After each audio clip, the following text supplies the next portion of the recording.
Hello, good evening सभी को।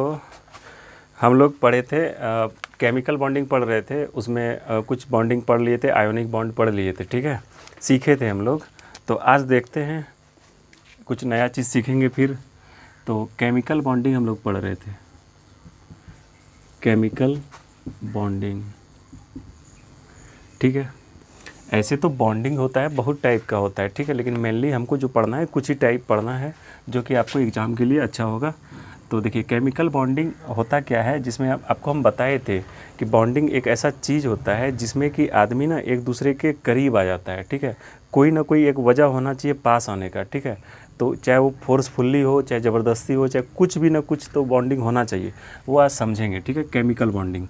तो उसमें हम लोग पढ़े थे आयोनिक बॉन्ड के बारे में पढ़े थे, ठीक है।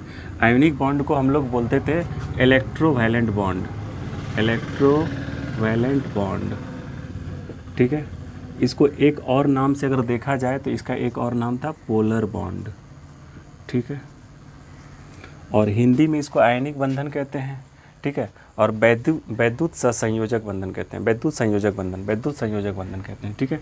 अब देखिए आयनिक बॉन्ड होने के लिए हम आपको बताए थे, आयनिक बॉन्ड जो होता है ना जस्ट लाइक एक शादी की तरह होता है, विवाह की तरह होता है, ठीक है ना। विवाह में क्या होता है कि लड़की को कंप्लीट ट्रांसफ़र कर दिया जाता है, लड़की का कंप्लीट ट्रांसफ़र कर दिया जाता है, एक जगह से दूसरे जगह चला जाता है, ठीक है।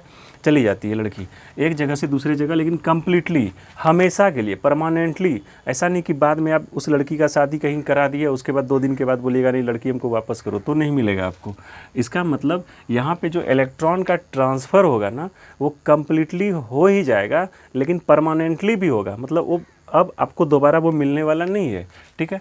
तो उसी को कहते हैं परमानेंटली, ठीक है ना। यहाँ पे इलेक्ट्रॉन का क्या किया जाता है, ट्रांसफ़र कर दिया जाता है, जिस तरह लड़की का ट्रांसफ़र कर दिया जाता है, ठीक है ना। तो उसी को कहते हैं ट्रांसफ़र कर दिया जाता है। तो ट्रांसफ़र मतलब क्या होता है, स्थानांतरण, एक जगह से दूसरे जगह। जैसे आप लोग क्या करते हैं, पैसा का ट्रांसफ़र कर देते हैं ना, मनी ट्रांसफ़र करते हैं एक अकाउंट से दूसरे अकाउंट में। तो दूसरे अकाउंट से आप इस अकाउंट में तो पैसा ला सकते हैं, लेकिन यहाँ पर नहीं ला सकते हैं आप, ठीक है। तो आयनिक बॉन्ड में जिस तरह आपको बताए थे कि शादी के लिए ज़रूरी होता है कि एक लड़का का होना चाहिए और एक लड़की का होना ज़रूरी होता है, ठीक है ना, एक लड़की का होना ज़रूरी होता है। उसी तरह आयनिक बॉन्ड बनने के लिए ना आपको एक मेटल का ज़रूरत पड़ेगा और दूसरा नॉन मेटल का ज़रूरत पड़ेगा, ठीक है। जब तक मेटल और नॉन मेटल नहीं होगा तब तक आयनिक बॉन्ड नहीं बनेगा। दोनों लड़का लड़का रहेगा, मतलब दोनों मेटल मेटल रहेगा तो आयनिक बॉन्ड नहीं बनेगा, दोनों नॉन मेटल रहेगा तो आयनिक बॉन्ड नहीं बनेगा। मतलब आयनिक बॉन्ड बनने के लिए क्या होना पड़ेगा, एक मेटल का रहना जरूरी है और एक नॉन मेटल का रहना जरूरी है, तभी ये आयनिक बॉन्ड बनेगा। क्लियर है। अब देखिए जैसे मान लेते हैं, एक एग्जाम्पल लिए थे सोडियम का और एक क्लोरीन का। तो सोडियम का होता है 281, ठीक है, और 287 होता है क्लोरीन का, ठीक है। वैलेंस इलेक्ट्रॉन किसको कहते हैं, जो कि लास्ट सेल में, वैलेंस इलेक्ट्रॉन जो लास्ट सेल में इलेक्ट्रॉन रहता है ना, उसको वैलेंस इलेक्ट्रॉन कहते हैं। तो 1 जो हो गया आपका वैलेंस इलेक्ट्रॉन हो गया, और यहाँ 7 जो हो गया वो वैलेंस इलेक्ट्रॉन हो गया। इधर वाले को कोर इलेक्ट्रॉन कहते हैं, इधर वाले को कोर इलेक्ट्रॉन कहते हैं, ठीक है। जब भी रिएक्शन में भाग लेगा, बॉन्डिंग बनाएगा या कुछ भी करेगा ना, तो वैलेंस इलेक्ट्रॉन ही इसमें क्या करता है, पार्टिसिपेट करता है, भाग लेता है। क्लियर हो गया। अब जितना भी एलिमेंट है पीरियोडिक टेबल में, चाहे जहाँ भी रहे, उस एलिमेंट का बस एक टेंडेंसी होता है कि हम जो है ना स्टेबल हो जाएं, हम क्या हो जाएं, स्टेबल हो जाएं। और स्टेबल होने के लिए क्या होना पड़ता है कि वो अपना ऑक्टेट पूरा कर लेता है। ऑक्टेट मतलब ऑक्टेट पूरा कर लेता है, देखिए ऑक्टेट, ठीक है। ऑक्टेट मतलब क्या हुआ कि उसका वैलेंस इलेक्ट्रॉन जो होता है, मतलब लास्ट सेल का जो इलेक्ट्रॉन होता है, वो चाहता है कि लास्ट सेल में ना मेरे पास 8 इलेक्ट्रॉन आ जाए, 8 इलेक्ट्रॉन मेरे पास आ जाए तो हम क्या हो जाएंगे, स्टेबल हो जाएंगे। तो ये सोचेगा, देखिए हर एलिमेंट चाहता है ना हम स्टेबल हो जाएं, हर आदमी चाहता है कि हम स्टेबल हो जाएं। उसी तरह ये एलिमेंट भी चाह रहा है कि हम क्या हो जाएं, स्टेबल हो जाएं। लेकिन स्टेबल होने के लिए आपको क्या बताया अभी हम, कि स्टेबल होने के लिए लास्ट सेल में, मतलब वैलेंस इलेक्ट्रॉन की संख्या जो होनी चाहिए, मतलब लास्ट सेल में जो इलेक्ट्रॉन होगा वो 8 होगा, लेकिन यहाँ पे तो 1 है और यहाँ पे 7 है। ये भी स्टेबल होना चाहेगा और ये भी स्टेबल होना चाहेगा। अब देखिए स्टेबल होने के लिए ये क्या करेगा, या तो इसको 7 चाहिए, इसको 7 चाहिए, या फिर क्या ये 7 चाहिए ले लेगा, या फिर 1 दे देगा, ठीक है। अब देखिए जब किसी के लास्ट में लास्ट सेल में 1, 2 और 3 रहे तो समझिएगा वो दे देगा। वो क्या करेगा? दे देगा। जब किसी के लास्ट में 4, 5, 6, 7 रहे तो समझिएगा वो क्या करेगा? ले लेगा। ठीक है, क्या करेगा? ले लेगा। 1, 2, 3 रहेगा तो समझिएगा वो इलेक्ट्रॉन को दे देगा। और लास्ट में रहेगा 4, 5, 6, 7 तो समझिएगा वो क्या करेगा? मतलब ये ले लेगा और ये दे देगा। ठीक है, अब ये 1 है इसके लास्ट में, तो इसका मतलब ये 1 क्या करेगा? दे देगा, क्योंकि ऑक्टेट पूरा करने के लिए यहाँ पे या तो 7 चाहिए या फिर 1 देना पड़ेगा। तो 7 देने के लिए बहुत ज़्यादा एनर्जी लगाना पड़ेगा और 1 लेने के लिए कम एनर्जी लगाना पड़ेगा। तो हर आदमी चाहता है कि कम एनर्जी में मेरा कम से ज़्यादा काम हो जाए। तो ये इसका ऑक्टेट पूरा करने के लिए ये 7 लेगा या फिर 1 दे देगा। तो 1 देने में इसको अच्छा है। अब उसी तरह जब देखेंगे इसका, तो यहाँ पे क्या है कि ये 7 है। ठीक है, तो ये ऑक्टेट पूरा करने के लिए 1 लेगा या फिर ये 7 दे देगा। अगर ये 7 दे देगा तो 8 बच जाएगा। तो 7 देने के लिए ज़्यादा एनर्जी लगाना पड़ेगा और 1 लेने के लिए कम एनर्जी लगाना पड़ेगा। तो ये क्या करेगा? 1 ले लेगा। तो यहाँ पे क्या होता है? दोनों में कुछ कुछ होता है। दोनों में क्या होता है? कुछ कुछ होता है। अब क्या ये कुछ कुछ होता है? देखिए, ये क्या कहेगा कि एक काम करते हैं, ये हम 1 इलेक्ट्रॉन तुमको दे देते हैं और 1 इलेक्ट्रॉन तुमको दे देते हैं। ठीक है, हमको नहीं चाहिए, तुम 1 इलेक्ट्रॉन ले लो। ठीक है, कम से कम हम भी ठीक ठाक हो जाएंगे, क्योंकि मेरा भी क्या हो जाएगा? हम भी स्टेबल हो जाएंगे। 1 रखने के बाद कभी कभी देखिए क्या होता है, जैसे मान लीजिए एक टोकरी है, ठीक है ना, और एक और टोकरी है। ठीक है, अब ये परेशान है कि हमको ना और आम, इसमें आम भरा हुआ है। ठीक है, आम भरा हुआ है। ठीक है, और यहाँ भी आम है। तो यहाँ पे आम है तो इसमें एक आम सड़ गया है। ठीक है ना, ख़राब हो गया है। अब आपको ये एक आम चाह रहा है कि हमको दे दो, हमको दे दो, नहीं तो हम चोरी कर लेंगे, हम चोरी कर लेंगे। तो आप क्या कीजिएगा, ये जो एक आम ख़राब वाला आम है, आप सोचिएगा ये आम तुम ले ही लो। इससे क्या होगा? हमको तो ज़्यादा नुकसान नहीं होगा, हम स्टेबल हो जाएंगे। हम स्टेबल ये हो जाएंगे कि मेरा जो आम होगा ना, बाकी का आम बच जाएगा। क्योंकि अगर ये आम सड़ा हुआ आम इसमें रह जाएगा तो क्या करेगा? ये हमको भी डिस्टर्ब करेगा और तुम इधर से छटपट करके तुम हो सकता है कि ये लेके चले जाओ। ठीक है, तो उसी तरह ये 1 इलेक्ट्रॉन क्या करेगा? इसको दे देगा, क्योंकि इसी को फ़ायदा है देने में। तो ये 2, 8 जो होगा ये क्या हो जाएगा? स्टेबल हो जाएगा। और 2, 8 और 8 ये भी क्या हो जाएगा? स्टेबल हो जाएगा। क्योंकि तो अब देखिए स्टेबल कब होगा? जब वो क्या होगा? लास्ट सेल में वो ऑक्टेट पूरा कर लेगा, 8 पूरा कर लेगा। लेकिन एक ऐसा एलिमेंट है जो कि ऑक्टेट पूरा नहीं करता है, वो डुप्लेट पूरा करता है। क्या करता है? डुप्लेट पूरा करता है। हाइड्रोजन जो है वो ऑक्टेट पूरा नहीं करता है, वो डुप्लेट पूरा करता है। वो उसको 8 इलेक्ट्रॉन नहीं चाहिए, वो 2 इलेक्ट्रॉन मिलेगा वो खुश हो जाएगा। इसलिए हाइड्रोजन जो होता है ना, वो डुप्लेट पूरा करता है। क्या करता है? डुप्लेट पूरा। और बाकी जितना एलिमेंट है वो क्या करता है? ऑक्टेट पूरा करता है। ठीक है, ये समझ में आया? अब देखिए, अब यहीं पे देख लेंगे कि सोडियम और ये क्लोरीन है। ठीक है, तो सोडियम क्या करेगा? 1 दे देगा, 1 दे दिया, और क्लोरीन क्या किया? 1 ले लिया। तो इसके पास ये हो गया ना। अब यहाँ पे अगर देखा जाए तो यहाँ पे हम देखेंगे, क्या देखेंगे? सोडियम है और क्लोरीन है। तो क्लोरीन का लास्ट सेल में कितना इलेक्ट्रॉन है? ऐसे तो 7 इलेक्ट्रॉन था, 2, 8, 7 था ना, तो 7 इलेक्ट्रॉन है। और इसके पास 2, 8, 1 है, तो 1 इलेक्ट्रॉन है। इसके पास 1 है, इसके पास 7 है। ठीक है, तो इसके पास 7 इलेक्ट्रॉन है, 2, 2, 4, 2, 6 और 1 7, और इसके पास लास्ट में 1 इलेक्ट्रॉन है। तो ये क्या करेगा? 1 इलेक्ट्रॉन कंप्लीट ट्रांसफ़र कर देगा इसको कि लो तुम ऑक्टेट पूरा कर लो। क्या कर लो? तुम ऑक्टेट पूरा कर लो। वही बात बता रहे थे कि जब, अब देखिए, ये अगर इलेक्ट्रॉन का ट्रांसफ़र कर दिया, इसका मतलब इस पर चार्ज हो गया प्लस, और ये ले लिया, इस पर क्या हो गया? माइनस। इसका मतलब, अब देखिए, मेटल का टेंडेंसी ही होता है, मेटल का टेंडेंसी क्या होता है कि वो इलेक्ट्रॉन को लूज करता है। इलेक्ट्रॉन को क्या करता है? लूज करता है। और नॉन मेटल का टेंडेंसी क्या होता है? वो इलेक्ट्रॉन को गेन करता है, रिसीव करना चाहता है। ठीक है, तो देखिए यहाँ Na प्लस हो गया और ये क्या हो गया? Cl minus. जो दे दिया वो प्लस हो गया, जो ले लिया वो माइनस हो गया। ठीक है, अब देखिए दोनों क्या बन गया? आयन बन गया। दोनों क्या बन गया? आयन बन गया। आयन बन गया ना, क्योंकि जब किसी एलिमेंट पे, किसी एटम पे चार्ज आ जाए तो वो एलिमेंट नहीं रहता है, वो एटम नहीं होता है, वो क्या हो जाता है? आयन बन जाता है। तो ये क्या हो गया? आयन बन गया। अब पूछेगा आपको ये कौन सा आयन बना, तो आप बोलिएगा कैटायन, और ये हो गया एन आयन। पॉजिटिव वाला जो होता है कैटायन, धन आयन बोलते हैं, और निगेटिव वाले को एन आयन बोलते हैं, जिसको ऋण आयन बोलते हैं। ठीक है, अब देखिए, अब जब ये आयन बन गया तो दोनों के, अब देखिए दोनों अलग अलग चार्ज है, दोनों अलग अलग चार्ज है। दोनों जब अलग अलग चार्ज है तो unlike charges attract each other, मतलब दोनों अलग अलग चार्ज है ना, तो एक दूसरे को क्या करेगा? आकर्षित करेगा। दोनों एक दूसरे को क्या करेगा? आकर्षित करेगा। और ये दोनों के बीच में एक ऐसा फोर्स लग जाएगा, ये दोनों के बीच में एक ऐसा फोर्स लग जाएगा कि मतलब नहीं होता, आकर्षित कर लेगा एकदम पूरा करके, ठीक है। तो ये दोनों क्या होगा, एकदम करीब आ जाएगा, ये दोनों क्या आ जाएगा, करीब आ जाएगा, मतलब जितना आपको डिस्टेंस दिख रहा है ना उससे भी करीब। हाँ, आप कल्पना नहीं कर सकते, इमेजिन नहीं कर सकते कि कितने करीब आ जाएगा, क्योंकि एक पॉजिटिव है और एक निगेटिव, ये दूर रह ही नहीं सकता है, ठीक है, रह ही नहीं सकता है। क्लियर है। तो ये दोनों के बीच में कुछ ना कुछ एक ऐसा फोर्स लग गया, फोर्स ऑफ अट्रैक्शन एक ऐसा हुआ जो कि दोनों क्या क्या पास आ गया, दोनों क्या आ गया, पास आ गया। इस फोर्स को बोला जाता है इलेक्ट्रोस्टैटिक्स फोर्स। फिजिक्स में आप पढ़ेंगे इसको, इलेक्ट्रोस्टैटिक्स फोर्स, स्टैटिक फोर्स, ठीक है। तो एक मतलब आपको अगर पूछेगा आयनिक बॉन्ड में जो एक दोनों, एक मेटल एक नॉन मेटल होता है, दोनों के बीच में कौन सा फोर्स लगता है, तो इलेक्ट्रोस्टैटिक्स फोर्स।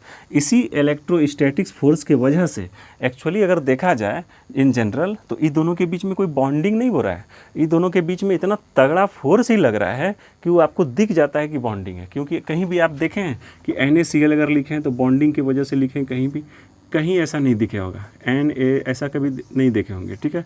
लाइन देखे एकदम ऐसा होता है, क्योंकि दोनों के बीच में इतना फोर्स है कि कोई मतलब बॉन्ड बनाने का जगह ही नहीं है, मतलब करीब आ चुका है, ठीक है। तो यहाँ पे बॉन्डिंग होता नहीं है, रियल में अगर देखा जाए तो यहाँ बॉन्डिंग होता नहीं है, लेकिन इसको हम बॉन्डिंग कह देते हैं, ठीक है, क्योंकि साथ रह रहा है तो कुछ ना कुछ तो बॉन्डिंग हुआ होगा। तो इसी बॉन्डिंग को कहा जाता है इलेक्ट्रोस्टैटिक फोर्स की वजह से इसको इलेक्ट्रोवैलेंट बॉन्ड।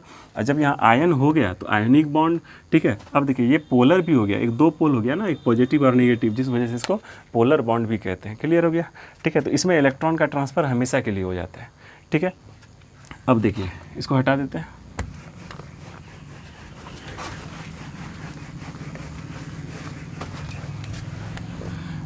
अब इसमें आयनिक बॉन्ड जब हम पढ़ रहे थे अभी,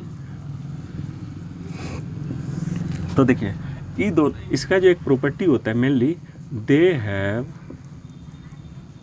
strong,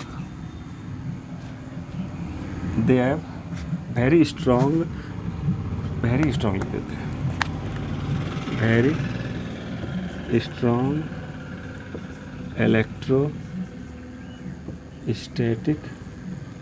force of attraction, force of attraction. Ionic bond में क्या होगा, दोनों के बीच में क्या होगा, बहुत ही स्ट्रॉन्ग, बहुत ही मजबूत इलेक्ट्रोस्टैटिक फोर्स लगेगा, जो कि एक दूसरे को क्या करेगा, अट्रैक्ट कर लेगा, अट्रैक्शन कर लेगा, ठीक है। इसी वजह से अब एक इस प्रॉपर्टी के वजह से, ये प्रॉपर्टी बता रहे हैं आपको, ठीक है, आयनिक बॉन्ड का क्या प्रॉपर्टी होता है। अब इसी प्रॉपर्टी के वजह से, ठीक है ना, तो आयनिक बॉन्ड जो भी बनता है ना, वो इन जनरली आपको बता रहे हैं, generally, maximum, exception are always there, generally ये जो पाया जाता है ना, सॉलिड स्टेट में पाया जाता है। अब देखिए कैसे सॉलिड स्टेट में पाया जाएगा, जितना भी आयनिक बॉन्ड से बनेगा वो आपको ठोस अवस्था में मिलेगा। आपको किस अवस्था में मिलेगा, ठोस अवस्था में मिलेगा। बोलिए कैसे, देखिए इलेक्ट्रोस्टैटिक्स फोर्स इतना तगड़ा लगता है कि जितना भी उसका पार्टिकल होता है ना, एक आयन का दूसरे आयन से एकदम करीब ला लेता है। जब कोई भी पार्टिकल पूरा एकदम करीब आ जाएगा, पूरा करीब आ जाएगा, तो वो क्या बन जाएगा, सॉलिड बन जाएगा, ठीक है ना। आप पढ़े होंगे, और लिक्विड में थोड़ा सा गैपिंग होता है और गैस में थोड़ा लंबा गैपिंग होता है। जब वो पार्टिकल पूरा करीब आ गया तो इसका मतलब वो क्या हो जाएगा, सॉलिड हो जाएगा। क्यों सॉलिड, अब पूछेगा कि आपको कि आयनिक बॉन्ड का जो भी एलिमेंट, जो भी कंपाउंड बनता है वो सॉलिड क्यों होता है, तो उसका एक ही कारण है, क्योंकि दोनों के बीच में स्ट्रॉन्ग इलेक्ट्रोस्टैटिक फोर्स काम कर रहा है, ठीक है। पहला प्रॉपर्टी। दूसरा प्रॉपर्टी क्या है, they have high melting point and boiling point. देखिए दोनों इतना करीब आ गया है कि उसको अलग करने के लिए आपको हीट देना पड़ेगा। ऐसा थोड़ी है कि थोड़ा सा आग में चढ़ाएंगे बस वो अलग हो जाएगा, ऐसा नहीं है। क्योंकि दोनों इतना पास आ गया है, क्योंकि उसको अलग करने के लिए, उसको पिघलाने के लिए, आपको उसको उबालने के लिए ज़्यादा से ज़्यादा हीट देना पड़ेगा, मैक्सिमम हीट देना पड़ेगा। तो आपको पूछेगा कि आयनिक बॉन्ड का क्या कारण है कि हाई मेल्टिंग पॉइंट होता है और बॉइलिंग पॉइंट होता है, आप उसका एक ही रीज़न बताइएगा कि वो जो होता है ना, क्योंकि बस उसका एक ही रीज़न है, they have very strong electrostatics force of attraction. ठीक है, दोनों के बीच में क्या होता है, इलेक्ट्रोस्टैटिक्स फोर्स बहुत ज़्यादा तगड़ा लगता है। ठीक है, एक तो रीज़न ये हो गया। तीसरा कारण क्या है कि ये जो कंडक्ट इलेक्ट्रिसिटी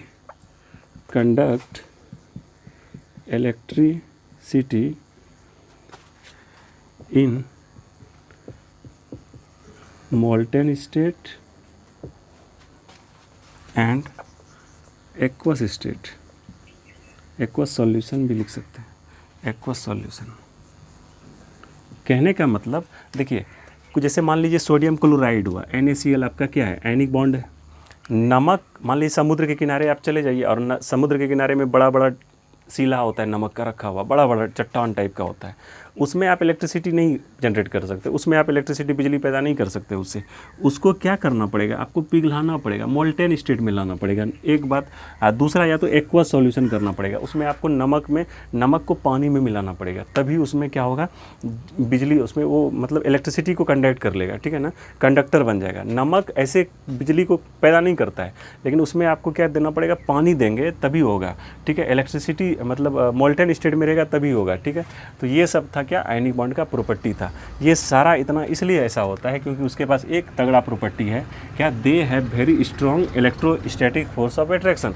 दोनों के बीच में बहुत ही तगड़ा इलेक्ट्रोस्टैटिक फोर्स ऑफ अट्रैक्शन लग रहा है, जिस वजह से क्या होता है, इसको मतलब अगर जब करीब आ गया ना, मतलब इतना करीब आ गया है कि मतलब आप सोच नहीं सकते हैं कितना करीब, अब फिर आप उसको जुदा नहीं कर सकते। जुदा करने के लिए आपको ना बहुत मेहनत करना पड़ेगा, बड़ा दिमाग लगाना पड़ेगा।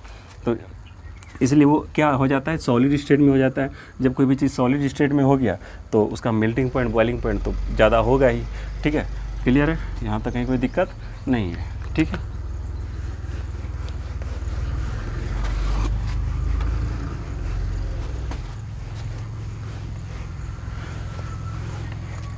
अब आ जाते हैं कोवैलेंट बॉन्ड पे। ठीक है, कोवैलेंट बॉन्ड, इसको बोलते हैं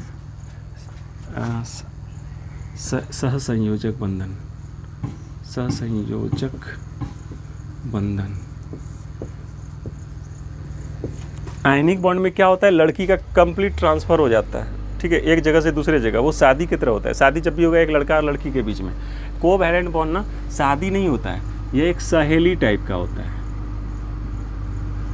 सहेली टाइप का होता है। सहेली मतलब इसमें जब भी होगा कोवैलेंट बॉन्ड बनेगा तो तभी बनेगा जब दोनों नन मेटल रहेगा, जब दोनों नन मेटल, अब वो नन मेटल सेम भी हो सकता है, अलग अलग भी हो सकता है। जैसे क्लोरीन भी हो सकता है, क्लोरीन के साथ दूसरा नन मेटल भी मिल सकता है। ठीक है, तो ये सहेली की तरह होता है। और सहेली में क्या होता है, दोनों नन मेटल हो गया, दोनों क्या हो गया, नन मेटल होगा, दोनों क्या होगा, नन मेटल।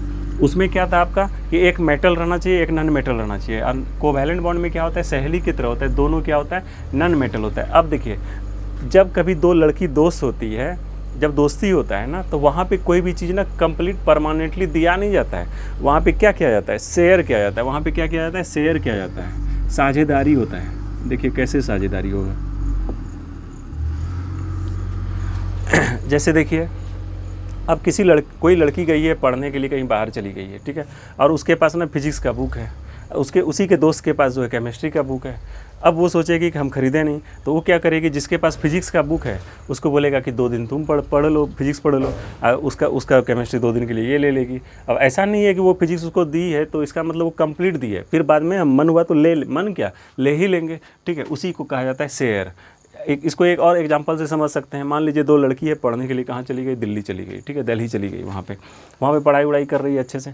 अब वहाँ पे जब लॉज वगैरह जो भी हॉस्टल वगैरह करी, उसमें देखी क्या, मतलब जो जो खरीदारी हुआ, सामान वगैरह खरीदेंगे तो गैस चूल्हा खरीदा और एक सिलेंडर खरीदी, दोनों मिलके। ठीक है, दोनों अलग अलग, तो एक के पास क्या था, गैस चूल्हा था। ठीक है, और एक के पास क्या था, सिलेंडर था। ठीक है, अब क्या, ये लड़की दोनों क्या करेगी, ये भी सिलेंडर खरीदेगी और ये भी चूल्हा खरीदेगी नहीं, ये क्या करेगी, बोलेगी एक काम करते हैं, ये आपका सिलेंडर है, ये मेरा गैस चूल्हा है, ये दोनों से मिलके हम दोनों क्या करते हैं, काम बना। तुम्हारा सिलेंडर हम यूज कर लेंगे, तुम मेरा ये यूज कर लेना। लेकिन ये मत समझना कि तुम्हारा ये गैस चूल्हा हो गया, और तुम भी ये मत समझना कि तुम्हारा ये सिलेंडर हो गया। जब मन हुआ तब तुमसे हम क्या हो, अलग होके हम चले जाएंगे सिलेंडर लेके, तुम अपना गैस चूल्हा लेके रह जाना। समझ में आया? तो इसका मतलब यहाँ पे क्या हो रहा है, साझेदारी हो रहा है, शेयर हो रहा है, कंप्लीट दिया नहीं जाता है। जैसे कभी याद कीजिए कभी देखें, अच्छा ये बताइए, हस्बैंड वाइफ जब जाता है कहीं ट्रीट खाने होने के लिए जाता है, होटल वगैरह में जाता है, तो ऐसा कभी हुआ है कि 500 का बिल बना है तो 250 रुपया देगा हस्बैंड देगा और 250 वाइफ देगी? ऐसा कभी देखें हैं? ऐसा कभी नहीं देखेंगे। इसमें क्या होता है कि सारा का सारा बिल किसको देना पड़ता है, हस्बैंड को देना पड़ता है। सारा का सारा बिल किसको देना पड़ता है, हस्बैंड को देना पड़ता है। इसमें कंप्लीट ट्रांसफ़र करना पड़ता है, यहाँ शेयर नहीं होता है। क्यों? क्योंकि इसने एक गलती कर लिया है, एक चुटकी सिंदूर दे दिया है, ठीक है। तो वही एक चुटकी जो सिंदूर दिया है उसको, तो वो ज़िंदगी भर कमाते रह जाएगा, देते रह जाएगा, फिर भी उसका कर्जा वो वसूल नहीं कर पाएगा, ठीक है ना। इसलिए कहा जाता है एक चुटकी सिंदूर की कीमत तुम क्या जानो। समझ में आ रहा है? ठीक है। तो उसमें क्या होता है, कंप्लीट दिया जाता है। लेकिन अब कोई दो लड़की गई है खाने के लिए, होटल गई है, दो लड़की खाने के लिए वहाँ होटल गई है। अब मान लीजिए 500 का बिल बना यहाँ पे, तो आपको क्या लगता है, कभी जीवन में आप कभी सोच पाएंगे कि 500 रुपया एक दोस्त दे देगी, दूसरे नहीं? ये क्या करेगी, एक काम करो 250 हम दे देते हैं, 250 तुम दे देते हो। अब दूसरा कहेगा कि अच्छा मेरे पास तो 240 रुपया है, हम कैसे देंगे? तो बोलेगा एक काम करते हैं, हम 260 दे देते हैं, तुम घर जाके हमको 10 रुपया दे देना, ठीक है। तो ऐसा बात होता है। तो इसका मतलब यहाँ पे ना कंप्लीट नहीं हुआ, साझेदारी हुआ, शेयर हुआ, कि तुम भी ले लो हम भी ले लें, लेकिन कंप्लीट तुम अपना हक नहीं समझना, ठीक है। इसी को कहते हैं। क्लियर हो गया बात? तो ये हो गया, शेयर हो गया, साझेदारी होता है। इसमें दोनों नॉन मेटल होता है। अब जैसे देखिए क्लोरीन और क्लोरीन, ठीक है, क्लोरीन। तो क्लोरीन का आपको पता ही है 287 होता है, इसका 287। तो बार बार हम आपको क्या बताएंगे कि वैलेंस इलेक्ट्रॉन ही इसमें भाग लेता है। वैलेंस इलेक्ट्रॉन जब भाग लेता है तो इसमें 7 इलेक्ट्रॉन है। तो देखिए 2 2 2 4 2 6 1 7, इसका 1 2 3 4 5 6 7, ठीक है। अब ये सोचेगा कि अरे इसके पास भी 7 इलेक्ट्रॉन है, इसके पास भी 7 इलेक्ट्रॉन है, लेकिन दोनों स्टेबल होना चाहेगा। स्टेबल होने के लिए दोनों को 8 चाहिए। तो करेगा क्या, ये एक इसको दे नहीं सकता है क्योंकि लड़की है, नॉन मेटल, लड़की कभी किसी को देती नहीं है। मतलब आप लोग गलत मत सोचिएगा, समझाने का मेरा एक तरीका है कि आप समझ लीजिए अच्छे से, ठीक है, अदरवाइज मत लीजिएगा। तो यहाँ पे क्या होता है कि यहाँ पे एक दे देंगे हम, ठीक है। अगर एक दे देंगे तो ये तो चलो स्टेबल हो गया, ये खुश हो गया। क्या इसके पास ये खुश रही? नहीं रही। तो इसका मतलब क्या है, ये क्या करेगा, कुछ ना कुछ ऐसा करेगा कि एक काम करते हैं, तुम भी मेरे से काम निकाल लो, हम भी तुमसे काम निकाल लेंगे। तो ईटो क्या करेगा, इसको ऐसा जगह रख देगा कि तुम भी इससे काम कर लो, तुम भी इससे काम कर लो। तो 2 2 4 2 6 7 8 इसके पास भी हो गया। ये भी सोचेगा 1 2 3 4 5 6 7 8, इसका भी बोला हम भी इससे काम कर लेंगे तब। तो ये दोनों खुश हो गया। क्या हो गया? दोनों खुश हो गया। यहाँ पे क्या हो गया, शेयर। इसी 2 इलेक्ट्रॉन के बीच में जो बॉन्ड बना, इसी को कहते हैं, क्या बनते हैं, कोवैलेंट बॉन्ड। यहाँ पे दर्शाया जाता है, इसी मतलब मेंशन किया जाता है कि एक लाइन के द्वारा। आयनिक बॉन्ड में तो आपको पता ही नहीं था कि नहीं होता है, ठीक है। क्लियर हो गया? अब जैसे ऑक्सीजन के बीच में, ऑक्सीजन और ऑक्सीजन के बीच में, ठीक है। अब 2 ऑक्सीजन के बीच में कौन सा बॉन्ड बनेगा? ऑक्सीजन का आपको पता है 8 होता है, तो 2 और 6 हो गया। इसका भी 2 और 6। इसमें क्या होता है, वैलेंस इलेक्ट्रॉन भाग लेता है। तो देखिए 2 2 4 2 6 2 2 4 2 6। अब देखिए ये सोचेगा कि मेरे पास तो 2 हमको चाहिए क्योंकि 8 पूरा करना है। तो ये क्या करेगा, इससे 2 ले लेगा, इससे 2 ले लिया। ये भी सोचेगा हम इसको, तो इससे भी 2 ले लिया। इसी को बोलते हैं, क्या बोलते हैं, यहाँ डबल बॉन्ड बन गया। यहाँ पे क्या बना, डबल बॉन्ड, मतलब 2 इलेक्ट्रॉन मिल के सिंगल बॉन्ड बनाएगा और 4 इलेक्ट्रॉन मिल के क्या बनेगा, डबल बॉन्ड बनाएगा। अब जैसे नाइट्रोजन का आप देखिए, नाइट्रोजन हो गया। नाइट्रोजन का होता है 7, तो 2 और 5 होगा। तो देखिए 2 3 4 5, 2 3 4 5, तो 2 3 5 हो गया। बोलेगा हमको 3 चाहिए, नहीं तो हम छटपट करेंगे। तो इसके पास 3 कहाँ से देगा? तो बोला एक काम करो, तुम मेरे से काम कर लो। तो ये काम कर लिया। उसके बाद ये भी इससे क्या करेगा, काम कर लेगा, नहीं तो हम भी छटपटाएंगे। तो इसको भी दे दिया। तो इसका मतलब यहाँ पे कई बॉन्ड बना, 1 बॉन्ड 2 बॉन्ड 3 बॉन्ड। इसका मतलब क्या हुआ, 2 इलेक्ट्रॉन मिल के सिंगल बॉन्ड, 4 इलेक्ट्रॉन मिल के डबल बॉन्ड और 6 इलेक्ट्रॉन मिल के ट्रिपल बॉन्ड बनाएगा। ठीक है, यहाँ से अब पूछेगा यहाँ पे कितने इलेक्ट्रॉन का शेयरिंग हो रहा है, तो बोलिएगा 2 इलेक्ट्रॉन का। यहाँ पे कितने इलेक्ट्रॉन का शेयरिंग हो रहा है, बोलिएगा 2 इलेक्ट्रॉन का। यहाँ 4 इलेक्ट्रॉन का। यहाँ पे कितने इलेक्ट्रॉन का शेयरिंग हो रहा है, यहाँ पे 6 इलेक्ट्रॉन का शेयरिंग हो रहा है। क्लियर हो गया। इसी को 1 पेयर, 2 पेयर, 3 पेयर कहते हैं। क्लियर हो गया। ठीक है, तो इस टाइप को बॉन्ड को क्या बोलते हैं, कोवैलेंट बॉन्ड कहते हैं। इस टाइप के बॉन्ड को क्या बोलते हैं, कोवैलेंट बॉन्ड बोलते हैं। और ये इतना पास नहीं होता है जितना आयनिक बॉन्ड में फोर्स लगाता है, इलेक्ट्रोस्टैटिक फोर्स। यहाँ पे फोर्स नहीं, बस एक बॉन्ड की वजह से, एक ऐसा कसम है जिस वजह से वो रह रहा है। अब देखिए वो दोनों जो रह रहा था, एक पॉजिटिव और नेगेटिव था, दोनों के बीच में आकर्षण हो गया था, दोनों रह रहा था, दोनों साथ में रह रहा था, दोनों के बीच में प्यार था। यहाँ पे दोनों के बीच में प्यार नहीं है, बस एक समझौता, एक बॉन्डिंग है। ठीक है, इसलिए ये दोनों के बीच में उतना अट्रैक्शन, उतना बॉन्डिंग तगड़ा नहीं होगा। ये तो मजबूरी में रह रहा है। ठीक है, अगर आप इसको चाहें तो अलग कर सकते हैं, इसको चाहे तो आप अलग। ये बहुत ज़्यादा स्ट्रांग नहीं होता है आयनिक बॉन्ड की तरह। सबसे ज़्यादा स्ट्रांग बॉन्डिंग जो होता है आयनिक बॉन्ड होता है, इलेक्ट्रोवैलेंट बॉन्ड होता है। क्लियर हो गया, ये सब बात समझ में आता है। अब देखिए इसी में आते हैं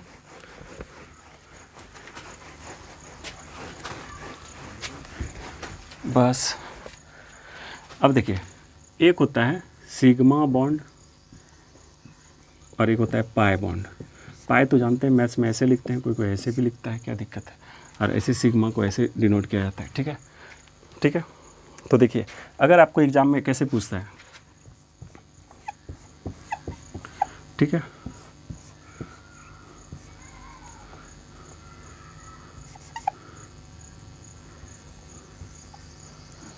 तो यहाँ पे तो कैसे होगा, ठीक है, ठीक है, एच लगा देते हैं।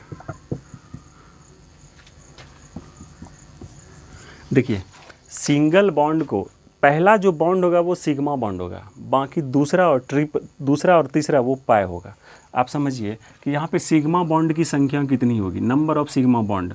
तो सिग्मा तो एक सिंगल बॉन्ड है, 2 3 4 पहला बॉन्ड। देखिए इसका पहला 4, फिर इसका पहला 5, इसका 6 7 8, तो सिग्मा कितना हो गया, 8 हो गया। अब पाई कहाँ है, पाई मतलब बोले दूसरा बॉन्ड, तो दूसरा बॉन्ड यहाँ पे है आपका। देखिए 1 और यहाँ पे 2, तो इसका मतलब पाई कितना हो गया, 2। समझ में आ रहा है। देखिए एक और समझाते हैं, समझ लीजिए बढ़िया से।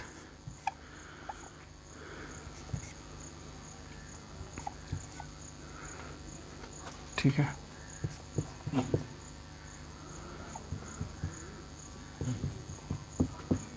अब बताइए इसमें सिग्मा कितना है, पाई कितना है। तो देखिए सिग्मा और पाई, सिग्मा मतलब हो गया पहला बॉन्ड और सिंगल बॉन्ड।